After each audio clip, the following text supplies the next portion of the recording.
హాయర్స్ welcome to our channel. ప్రస్తుతం మనతో పాటు ప్రముఖ political analyst and cine producer Tripuraneni Chittibabu గారు ఉన్నారు. వారితో ఒకసారి మాట్లాడదాం. సో, నమస్కారం సార్. నమస్తే. సార్, కేటీఆర్ గారికి నిన్న మళ్ళీ సుప్రీం కోర్ట్‌లో కూడా నిరాశ ఎదురైంది. సో, క్వాష్ చేయలేము. హైకోర్ట్ ఇచ్చిన నిర్ణయాల్లో మేము జోక్యం చేసుకోలేమని చెప్పేసారు. సో, ఇవాళ కేటీఆర్ గారు ఈడీ విచారణకు కూడా హాజరయ్యారు. అది కూడా నల్ల డ్రెస్ ఏసుకొని, అంటే ఇది నిరసనగానే అనుకోవచ్చా? మరి ఇప్పుడు ఎటువంటి పరిణామాలు చోటు చేసుకునే ఛాన్స్ ఉంది? పక్కా అరెస్ట్ అయితే అవ్వాల్సిందే అని అంటున్నారు. కస్టడీలోనే ఆయన విచారణ ఎదుర్కోవాల్సిన అవసరం ఉంది అని కూడా అంటున్నారు. మరి మీరేం చెప్తారు సార్ దీనిపైన? ఇది అరెస్ట్ చేయటం అనేది జరగదు అనుకుంటా. ఎందుకంటే యాజ్ పర్ ఇష్టాన్ని వీళ్ళ ఇష్టానికి అరెస్ట్ చేయలేరు కదా! సరే స్క్వాష్‌ని అరెస్ట్ చేయమని కాదు స్క్వాష్ కొట్టేయటం లేదు. స్క్వాష్ ఒక అవకాశం ట్రై చేశారు. స్క్వాష్ చేయండి ఎందుకంటే వాళ్ళేమో ఛార్జ్ షీట్ ఆల్రెడీ చేసుంది.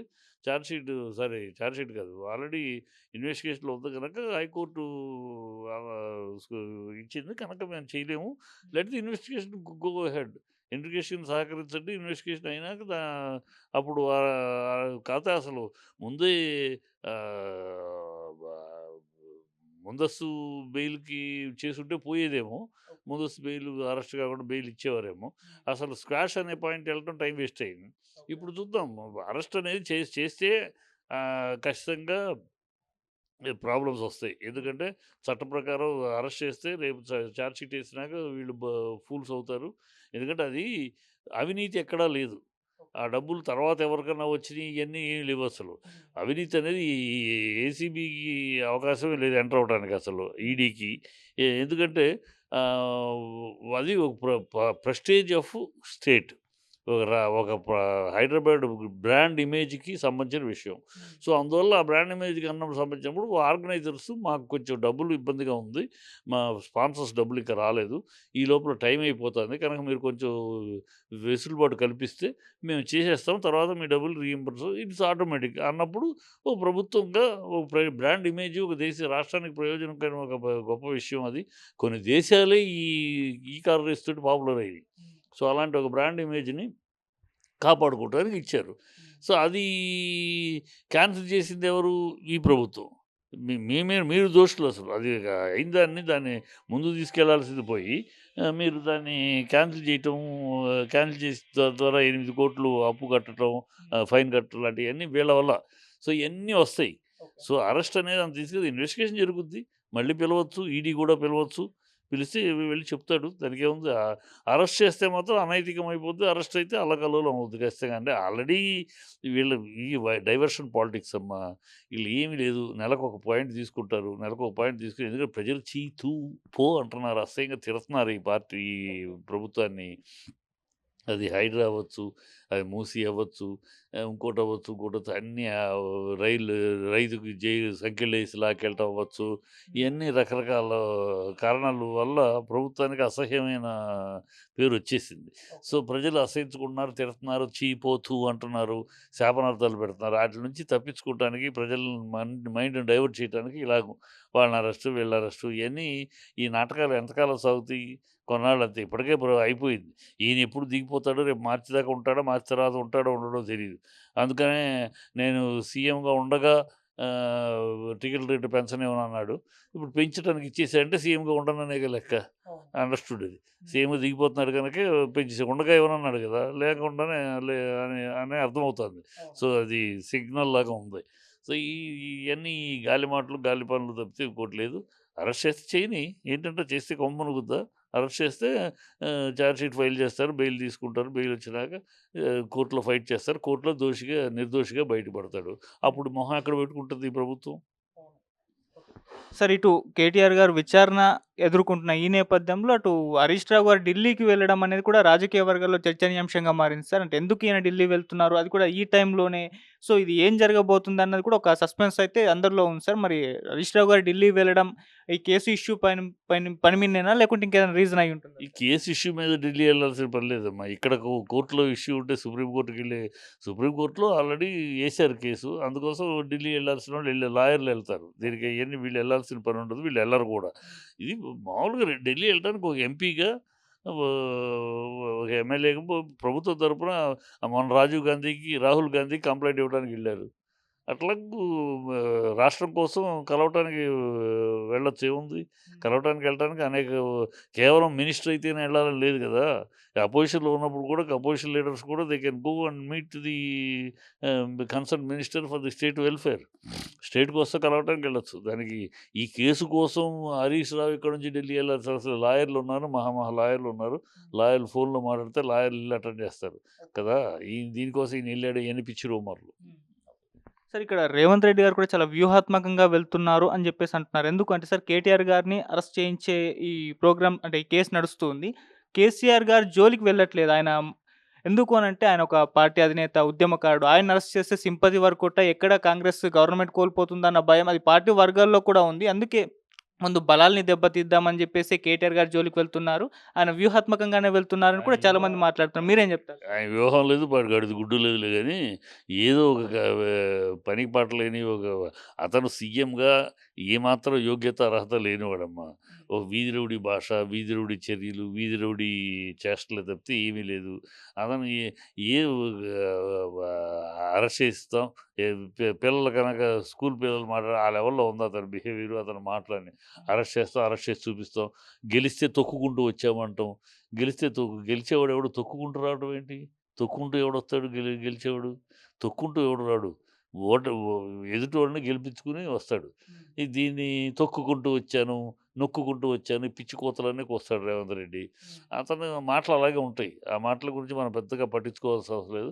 అతను ఇవాళ వెండిట కక్ష సాధింపు చర్యలు చేస్తున్నాడు. కక్ష సాధింపు పనులు చేస్తున్నాడు. కక్ష సాధింపు ప్రకారం వీళ్ళని అరెస్ట్ చేస్తే కేసీఆర్‌ని టచ్ చేసే ధైర్యం లేదు. కాళేశ్వరం ఇప్పుడు ఉంది అన్నీ ట్రై చేస్తున్నాడమ్మా. మొన్న ఫోన్ ట్యాపింగ్ ఏమైంది? సంవత్సరం అయింది అధికారంలోకొచ్చి. ఫోన్ ట్యాపింగ్ ఏమైంది? ఏం మాట్లాడలేదు. ఈ ఇయన్నీ మాట్లాడితే ఇప్పుడు దీంట్లో ఏదో ఒక అవకాశం కుదిరింది ఎంక్వైరీ అని. ఎంక్వైరీని పెట్టి చేస్తున్నారు. ఇంతే తప్పితే ఇంకేమీ లేదు. దాని గురించి పెద్దగా మనం అసలు ఒక కక్ష సాధింపు చర్యలు, ఆ చిల్లర రాజకీయాలు చేస్తున్నాడు అంతే. దీంట్లో వ్యూహం లేదు, గడిది గుడ్డు లేదు. సార్ ఒకవేళ కేటీఆర్ గారు అరెస్ట్ అవుతే ప్రజల దగ్గర నుంచి ఎటువంటి స్పందన వచ్చే ఛాన్స్ ఉంది సార్? ఎందుకంటే కవిత గారు అరెస్ట్ అయినప్పుడు పెద్దగా సింపతి రాలేదు. ఎవరు కూడా మాట్లాడలేదు. ఇప్పుడు కేటీఆర్ గారు అరెస్ట్ అవుతే వీళ్ళ దగ్గర నుంచి సింపతి వచ్చే ఛాన్స్ ఏమన్నా ఉందా సార్? ఇప్పుడు బాగా ఎందుకంటే ఇప్పుడు కేటీఆర్‌ని అరెస్ట్ చేయాలనే తాపత్రయం ఎందుకు రేవంత్ రెడ్డికి? ఇవాళ రోజు పొద్దున్నే చూస్తే మీరు గాంధీ భవన్ దగ్గర ఎవరు కనపడట్లా. నే తెలంగాణ భవన్ దగ్గర తండోపతండాలుగా జనాలొస్తున్నారు. మేము తప్పు చేశాం. పొరపాటున మార్పు అంటే ఇలాంటి దౌర్భాగ్య మార్పు అనుకోలేదు. ఈ మార్పని ఓట్లేసాం. మమ్మల్ని కాపాడండి. మాకు ఈ సమస్య ఉంది, ఆ సమస్య ఉందని తండోపతండాలుగా తెలంగాణ భవన్ చుట్టూ తిరుగుతున్నారు. అది చూసే కన్ను గుట్టింది. అమ్మ ఇలాగ జనాలు విపరీతంగా మన గాంధీ భవన్ దగ్గర ఎవడు లేడు. మన దగ్గర ఎవడు లేడు. మన వంది మాగదులు తప్పితే మనని బాకా ఊదే వాళ్ళు తప్పితే ఎవరు ప్రజలనేవాళ్ళు ఎవరు లేరు. ఇదో ఇక్కడేమో అక్కడేమో కేటీఆర్ చుట్టూ కాపాడండి అన్నట్టు తిరుగుతున్నారు. సో, ఈ కేటీఆర్‌ని లోపలేసేస్తే ఆ జనాల అది ఎదరు తగ్గుద్ది అనేది ఒక క్షుద్రమైన ఆలోచనతోటే చేస్తున్నాడు. ఇది చే అందుకనే రకరకాల ప్లాన్‌లేస్తున్నాడు. ఇట్లా ఏమాత్రం అరెస్ట్ అనేది అనైతికమని ప్రజలు తెలిసిపోయింది. ప్రజలు అంటున్నారు.